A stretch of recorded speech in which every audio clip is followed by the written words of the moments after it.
Mi hermano tomó control de la empresa familiar y me eliminó del documento interno. Cuando verifiqué el capital real y confirmé que mi porcentaje era mayor, su golpe colapsó en la junta directiva. Mi papá murió hace poco más de 2 años y todavía siento que no he terminado de acomodar ese golpe. Pero lo que pasó recientemente con mi hermano terminó de reventar cualquier ilusión que tenía de mantener la empresa familiar como él hubiera querido. Mi papá empezó un negocio de construcción hace décadas, nada glamuroso, pero honesto y estable. Crecimos viendo cómo trabajaba como un condenado para levantarlo y cómo se ganó la confianza de contratistas, proveedores y un montón de gente que lo respetaba porque cumplía lo que prometía sin necesidad de vender humo. Yo entré a trabajar ahí desde que terminé la preparatoria y básicamente hice de todo, desde cargar materiales hasta quedar encargado de varias cuadrillas y después supervisar proyectos completos. Mi hermano, por el contrario, siempre anduvo por la vida como si el mundo fuera una especie de alfombra roja diseñada para él. Primero estudió algo que nunca terminó, luego intentó vender seguros, después se metió a bienes raíces. Estuvo un tiempo manejando para una aplicación y finalmente regresó a la casa llorando porque su divorcio lo dejó de rodillas. Mi papá, con su enorme corazón, lo recibió sin ponerle condiciones y le dio un puesto cómodo en la empresa para que no se sintiera un fracasado. Cuando mi papá falleció, dejó instrucciones claras. Él había hablado conmigo varias veces mientras estaba enfermo y me dijo que quería que la empresa siguiera funcionando como siempre, sin dramas y sin favoritismos, y que él confiaba en mí para mantenerla a flote. En su testamento dejó escrito que yo tendría la mayoría de las acciones y que mi hermano tendría el resto, y que ambos deberíamos administrar de forma conjunta. Yo sabía que eso podía convertirse en un problema porque Rob siempre creyó que tenía más méritos de los que realmente tenía, pero tampoco pensé que se atreviera a hacer lo que hizo. Durante un fin de semana en el que viajé con mi esposa a Denver para ver a unos amigos, mi hermano aprovechó para convocar una reunión interna usando su supuesta autoridad como coadministrador y habló pestes de mí frente a los empleados. Les dijo que yo estaba descuidando la empresa, que pasaba demasiado tiempo fuera, que no se podía confiar en mí y que lo mejor para la estabilidad del negocio era sacarme del documento interno de operaciones para que él quedara como responsable principal. Nunca pensé que alguien pudiera tener los huevos para hacer algo así detrás de mi espalda, pero Rob siempre ha sido bueno para manipular si eso le sirve para verse como el héroe de una historia que solo existe en su cabeza. Yo me enteré de todo porque una de las contadoras, que siempre ha sido muy leal a mi papá y a mí, me escribió un mensaje pidiéndome que regresara cuanto antes porque algo raro estaba pasando.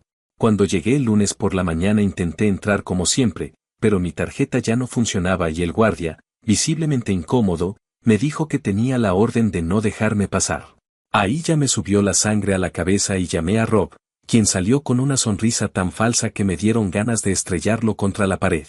Me dijo que todo era por el bien de la empresa, que yo estaba demasiado distraído y que él no podía permitir que mi supuesta irresponsabilidad afectara al equipo. Dijo algo como que yo tenía que entender que mi rol estaba cambiando y que era mejor si me tomaba un tiempo para reevaluar mis prioridades.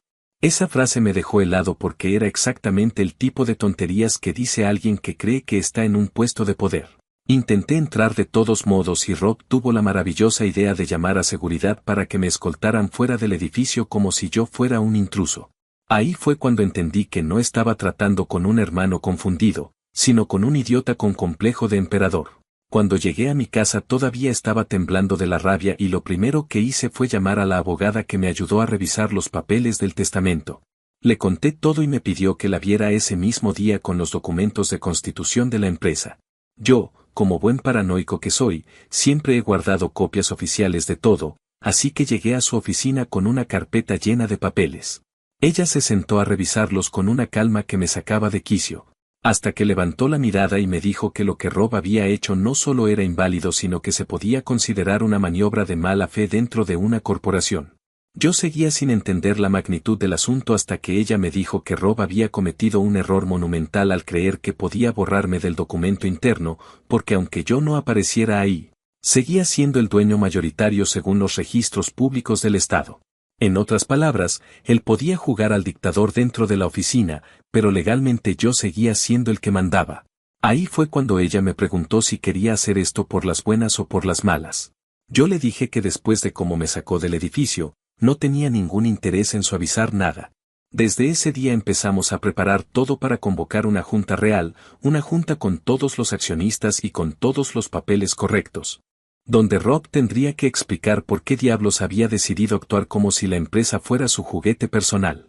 Mientras tanto, yo tenía que aguantar que Rob siguiera mandando correos llenos de mentiras sobre mí, inventando que yo estaba atravesando una crisis personal, que necesitaba descanso y que él estaba tomando las riendas. Cada vez que leía una de esas estupideces me hervía la sangre porque era como si estuviera intentando reescribir la historia para pintarse como el Salvador. Todo esto me dejó claro que mi papá tenía razón cuando decía que Rob era impulsivo y que yo tenía que ser el que pusiera orden. No pensé que llegaría a este punto, pero aquí estoy, preparándome para enfrentar a mi propio hermano en una sala de juntas como si fuera un desconocido que intentó robarme algo. Y sí, lo voy a enfrentar con cada papel, cada firma y cada decisión que mi papá dejó por escrito. Porque si algo he aprendido es que la familia no te da derecho a joderle la vida a alguien solo porque comparte sangre.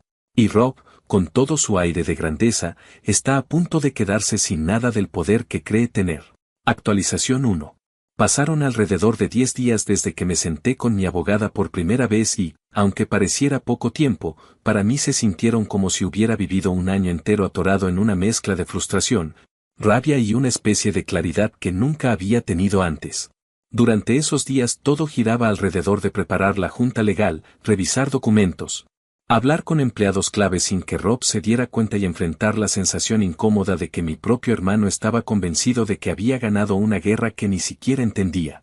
Yo seguía sin poder entrar a la oficina, al menos no sin armar un escándalo, y preferí mantenerme lejos para no darle ninguna excusa estúpida que pudiera usar en mi contra. Aún así, me mantenía al tanto de todo por medio de 2 personas que me habían sido leales desde siempre y que conocían el negocio tanto como yo. Ellos me contaban que Rob andaba caminando por la oficina como si fuera el dueño absoluto, dando órdenes que no tenían sentido y metiéndose en áreas que ni siquiera sabía manejar. Según lo que me dijeron, su actitud se volvió tan insoportable que algunos empleados terminaron evitándolo, aunque por miedo a perder su trabajo nadie se atrevía a decirle nada. Era exactamente el tipo de liderazgo improvisado y torpe que yo esperaba de él. Mientras tanto, la abogada y yo revisamos cada documento que pudiera servir, tanto de la estructura de la empresa como del testamento. Ella quería tener todo listo para que cuando llegara la junta nadie pudiera cuestionar nada, ni perder tiempo discutiendo tecnicidades ni mucho menos permitir que Rob armara un espectáculo para victimizarse. Era impresionante la cantidad de detalles que había que cubrir, y aunque al principio me parecía exagerado, entendí que era necesario porque Rob estaba actuando como alguien capaz de decir cualquier disparate con tal de sostener su fantasía de poder. Hubo momentos en los que me sentí ridículo, como si fuera un niño preparándose para hacer una exposición demasiado formal, pero cada vez que recordaba cómo me sacó del edificio, cómo se burló de mí frente a los empleados y cómo mandaba correos hablando de mi supuesta inestabilidad emocional, todo eso me devolvía la fuerza para continuar. El día de la junta llegué temprano. Me estacioné un poco lejos del edificio porque no quería entrar con prisas ni con el impulso de responderle a Rob en cuanto lo viera. Solo necesitaba llegar al punto donde pudiera hablar frente a todos con la calma de alguien que tiene la verdad de su lado. Cuando subí al segundo piso y vi a la gente entrar a la sala de reuniones, noté enseguida que el ambiente estaba cargado. Era de esos silencios que no necesitan explicación porque todo el mundo sabe que algo importante está por pasar. Algunos empleados me saludaron con esa mezcla de alivio y cautela, como si no supieran si Rob estaba mirando desde algún lado. Y cuando finalmente él llegó, enseguida pude ver que su expresión era la de un hombre que no solo creía tener el control, sino que además estaba disfrutando de la idea de que yo tuviera que presenciar cómo intentaba consolidar ese poder que no le pertenecía. Rob habló primero. Su tono era el típico que usaba cuando intentaba sonar profesional, pero en realidad solo sonaba sobreactuado. Explicaba, según él, que había tomado decisiones difíciles por el bien de la empresa y que esperaba que todos entendieran que las acciones recientes no eran personales sino necesarias. La mayoría de los presentes evitaban mirarlo directamente y yo podía notar que algunos empezaban a incomodarse, especialmente cuando él hacía referencia a mí sin decir mi nombre, como si mencionarme fuera una provocación demasiado grande.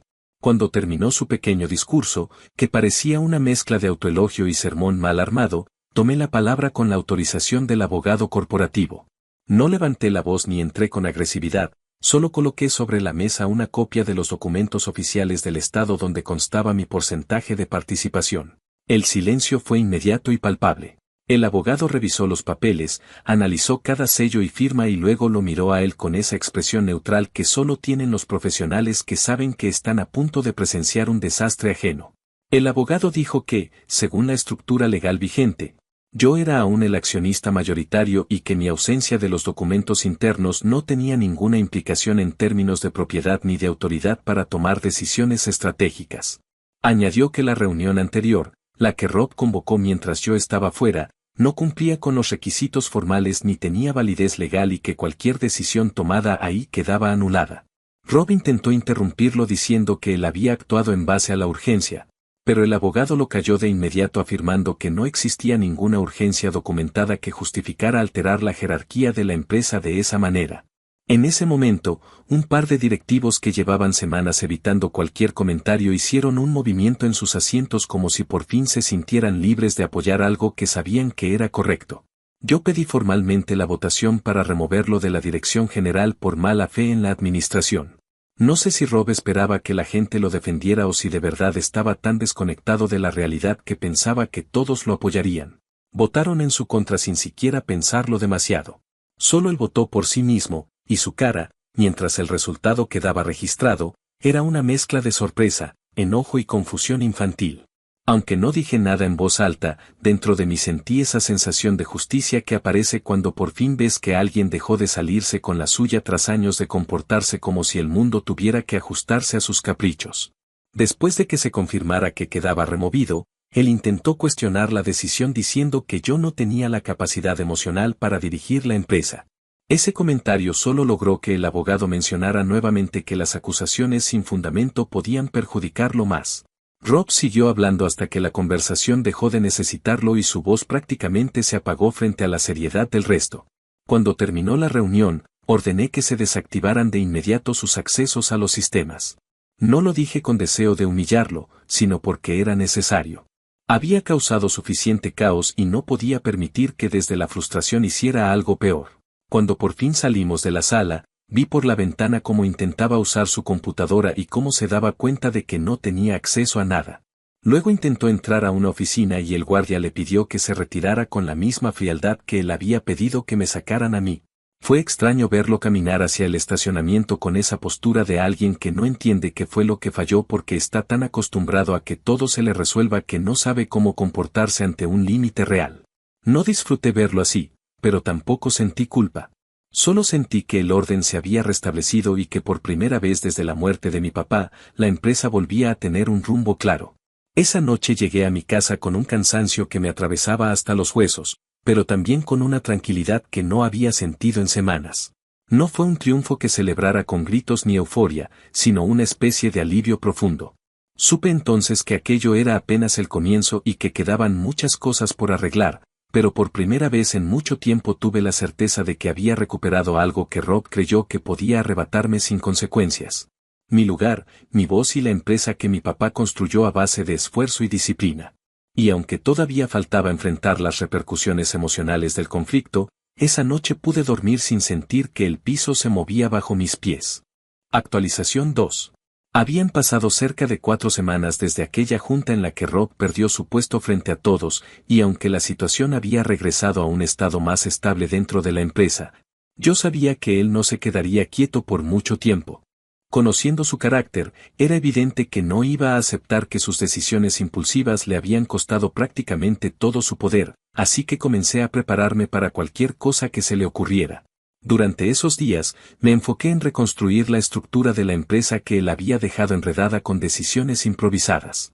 Los supervisores de obra, que llevaban semanas caminando con pies de plomo, empezaron a acercarse para explicarme los retrasos que él había provocado al intervenir en proyectos que no entendía, cambiando proveedores sin razón y metiéndose en asuntos que nunca habían sido parte de su trabajo. Era como si hubiera intentado dejar su marca, pero lo único que había hecho era sembrar desorden. Restaurar la normalidad fue más cansado de lo que esperaba, pero al menos sentí que la empresa estaba respirando con más calma. Yo ya me había hecho a la idea de que Rob pasaría una temporada desaparecido, quizá lamiéndose las heridas o buscando convencerse de que era víctima de una injusticia. Pero una tarde de jueves, mientras revisaba unos documentos en mi oficina, recibí una llamada de mi abogada. Su tono no era urgente, pero sí tenía ese matiz de alguien que está a punto de dar una noticia que sabe que va a molestar. Me dijo que Rob había presentado una demanda en mi contra alegando conducta opresiva hacia un accionista minoritario. Según él, yo había abusado de mi posición para perjudicarlo, interferir en sus funciones y desplazarlo injustamente de su rol dentro de la empresa. La abogada no pudo evitar soltar una risa breve cuando leyó algunos fragmentos del documento porque la argumentación de Rob era tan absurda que parecía escrita por alguien que tomó un par de frases sueltas de internet y las adaptó sin entender su significado. Aún así, una demanda es una demanda, y había que enfrentarla con la seriedad necesaria para evitar que se convirtiera en un dolor de cabeza prolongado. Lo primero que hizo mi abogada fue pedir todos los registros financieros del tiempo en que Rob estuvo comportándose como si fuera el dueño. Pensé que esto tomaría tiempo, pero el equipo de contabilidad ya venía guardando documentos desde antes porque habían notado algunas irregularidades y no querían quedar en evidencia si algo explotaba. Cuando revisamos los archivos, encontramos movimientos que no solo eran llamativos sino que rozaban lo descarado. Rob había usado tarjetas corporativas para pagar estadías en hoteles en Las Vegas bajo la excusa de que estaba explorando oportunidades de expansión, cuando la empresa ni siquiera trabajaba en esa zona ni tenía planes de hacerlo. También aparecían cargos de restaurantes caros, suscripciones a aplicaciones que nada tenían que ver con negocios y rentas de autos que superaban por mucho el presupuesto autorizado para transporte corporativo. Uno de los contadores incluso señaló un pago recurrente que, al principio, no sabían identificar hasta que lo rastrearon y descubrieron que era una suscripción de citas en línea. Yo no supe si reírme o enojarme porque la imagen era ridícula, pero el impacto económico no lo era. Mi abogada preparó una respuesta sólida a la demanda y adjuntó todos los documentos que demostraban que Rob no solo había actuado de manera irresponsable sino que había perjudicado financieramente a la empresa. Además, incluyó informes de empleados que describían cómo él había tomado decisiones sin consultar a nadie y cómo había intentado destituirme sin autoridad legal. Una vez que la documentación fue enviada, no pasó mucho tiempo antes de que recibiéramos una notificación indicando que el tribunal consideraba necesario revisar los movimientos financieros de Rob durante su periodo de administración. Ese fue el momento en que comprendí que la demanda no solo no iba a ayudarlo, sino que estaba a punto de hundirlo más de lo que ya había logrado por sí solo. Durante las siguientes semanas, Rob intentó mantenerse desafiante. Mandó correos a varios empleados insinuando que la empresa estaba manipulando información para perjudicarlo y que su salida había sido parte de un complot. Ninguno de esos correos tuvo efecto porque la gente ya había visto suficiente para darse cuenta de que él era el único responsable de su caída. En más de una ocasión algunos empleados se acercaron a mí para disculparse por haberle creído en su momento o por no haber intervenido, aunque yo jamás les pedí que hicieran algo así. Sabían que él había intentado utilizar a la empresa como si fuera una extensión de su ego, y comenzaban a sentir que finalmente había justicia. A mediados de ese mes, la auditoría interna terminó. El informe final era más contundente de lo que yo esperaba. Rob debía devolver una cantidad significativa de dinero a la empresa, además de enfrentar la posibilidad de quedar inhabilitado para ocupar cargos directivos por varios años debido al mal manejo de recursos. La abogada me explicó que, en muchos casos, las empresas logran llegar a acuerdos privados para evitar procesos largos. Pero que esta vez no veía razón para suavizar las cosas considerando el daño que él había causado y el riesgo que representaba permitirle cualquier tipo de autoridad en el futuro. Cuando Rob recibió el informe, comenzó a enviar mensajes desesperados tratando de convencerme de que era mejor resolver todo entre hermanos. Me decía que yo estaba exagerando y que estaba permitiendo que la abogada me llenara la cabeza de ideas negativas. Hubo un mensaje en particular donde dijo que yo estaba traicionando la memoria de mi papá al permitir que lo humillaran públicamente. Esa frase sí me tocó un punto sensible porque mi papá siempre trató de mantenernos unidos, pero no se me escapaba que Rob nunca hizo nada por honrar esa intención mientras mi papá estuvo vivo. Lo único que hice fue ignorarlo porque sabía que cualquier conversación directa con él solo lo animaría a manipular. Ese mismo fin de semana hablé con mi mamá porque se enteró de la demanda y quería saber qué estaba pasando. Ella, que siempre ha tenido una debilidad enorme por Rob, me pidió que fuera más benévolo con él, que entendiera que estaba actuando desde el enojo y que yo no debía rebajarme al nivel de un pleito legal entre hermanos. Le expliqué con paciencia que esto ya no se trataba de una pelea familiar sino de una responsabilidad con la empresa y con todos los empleados que dependen de ella. Ella insistió en que yo debía pensar en perdonar y pasar la página. Yo solo pensé que mi mamá siempre había sido incapaz de ver a Rob tal como era, un hombre incapaz de asumir sus errores. No le dije eso, pero sí le dejé claro que no iba a intervenir para suavizar las consecuencias de sus actos. Cuando el proceso finalmente concluyó, Rob tuvo que enfrentar la realidad de que había perdido no solo su puesto sino también la poca credibilidad que le quedaba. Fue obligado a reembolsar el dinero que había gastado de forma irresponsable y quedó oficialmente inhabilitado para puestos directivos. La demanda que él pensó que me destruiría se convirtió en un boomerang que regresó directo a su cara.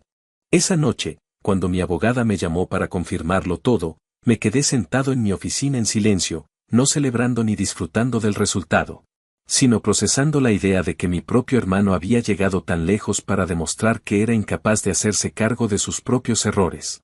Por primera vez desde que empezó el conflicto sentí más cansancio que rabia. Y aunque el problema legal ya estaba resuelto, supe que emocionalmente el desastre que él había provocado seguiría dejando huella durante un buen tiempo. Actualización final. Habían pasado unos 3 meses desde que terminó el proceso legal y, aunque la empresa ya había recuperado la estabilidad, la presencia emocional de todo lo que Rob provocó seguía rondando de maneras inesperadas. No era algo que me causara ansiedad constante, pero aparecía en momentos concretos. Como cuando revisaba algún documento firmado por mi papá o cuando cruzaba el estacionamiento y recordaba la cara de Rob el día en que se dio cuenta de que ya no tenía acceso a nada. En medio de todo ese desgaste, comencé a reconstruir relaciones dentro del equipo, no con reuniones forzadas ni discursos motivacionales, sino con gestos sencillos y conversaciones claras sobre lo que necesitábamos mejorar. Había mucha desconfianza acumulada porque algunos empleados pasaron semanas caminando sobre vidrios por las decisiones equivocadas de Rob, y aunque jamás culpé a nadie por no haberse enfrentado a él, sí era evidente que la empresa necesitaba recuperar cierta cohesión que había perdido. Poco a poco logramos volver a formar ese ambiente donde la gente podía acercarse sin miedo a decir que algo estaba fallando, o a proponer un cambio sin temor a que alguien lo tomara como una amenaza personal. Esa sensación de retomar el control no solo me devolvió la calma, sino que me recordó por qué había dedicado tantos años a trabajar ahí. Durante ese tiempo yo me mantuve alejado de Rob completamente.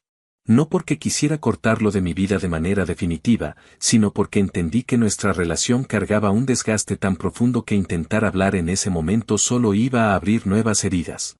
Creí que él haría lo mismo, que guardaría silencio un buen rato, tal vez para reorganizarse, procesar la derrota o simplemente aceptar que su manera de manejar las cosas había sido un desastre monumental. Sin embargo, un día comencé a recibir mensajes suyos con un tono que oscilaba entre el reproche y la lástima por sí mismo. Decía que yo había exagerado, que lo había humillado, que el castigo que enfrentaba era mucho más duro de lo que merecía. En uno de esos mensajes me acusó de haber usado la empresa para vengarme de años de rivalidad, como si yo hubiera estado esperando el momento de hundirlo. No respondí porque entendí que contestar solo alimentaría ese guión donde él siempre es la víctima y yo siempre soy el villano. Mi silencio segaramente lo irritó más, pero también marcó una distancia necesaria para no regresar a un ciclo tóxico.